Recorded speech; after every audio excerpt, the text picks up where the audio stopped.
Today in Cloud Gaming News, we're going to be talking Xbox, Stadia, and PlayStation. It's quite a news day, so let's get right to it, beginning with the story on Google Stadia. And it revolves around a game that's currently in development and is going to be launching a Kickstarter on April 29th. The title in question is Projekt Z. It's a cooperative first-person shooter set in World War II in which you're having to fight off zombie hordes, and if I'm being completely honest, it reminds me very much so of zombies from Call of Duty. Normally, I try and avoid this sort of discussion on the channel because Kickstarter can be very hit or miss, but in this case, they have quite a bit to show. All the gameplay you're seeing in the background is of their current build. At this point in time, there's no official confirmation of a Stadia port, but they have stated in a response to Foursquare's Gaming questioning whether or not they were going to bring it over, that they are currently reviewing the Stadia port internally. So if you'd like to see a game like Projekt Z be brought over, now's as good time as any to show your support for a Stadia port over to the developers, but also Stadia as well. The community gathered themselves up and did it for Sky Climbers, and I have no doubt they can do it again here for Projekt Z. I'll be putting a link to the game's Discord channel in the description below, but also be sure to tweet at Stadia and let them know that this is a title you want to see on the platform. But now let's move on to some PlayStation news, because this week should be a big deal for PS Now. And that's because all those rumors of PlayStation Spartacus will be getting revealed real soon, and this is coming from Jason Schreier from Bloomberg.com.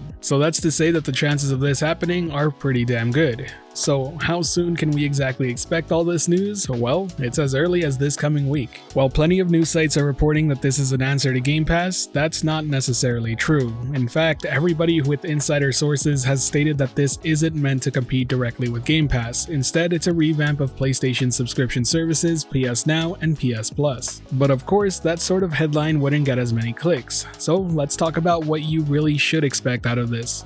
A new tier pricing for PlayStation Now and PlayStation Plus combined under a new name.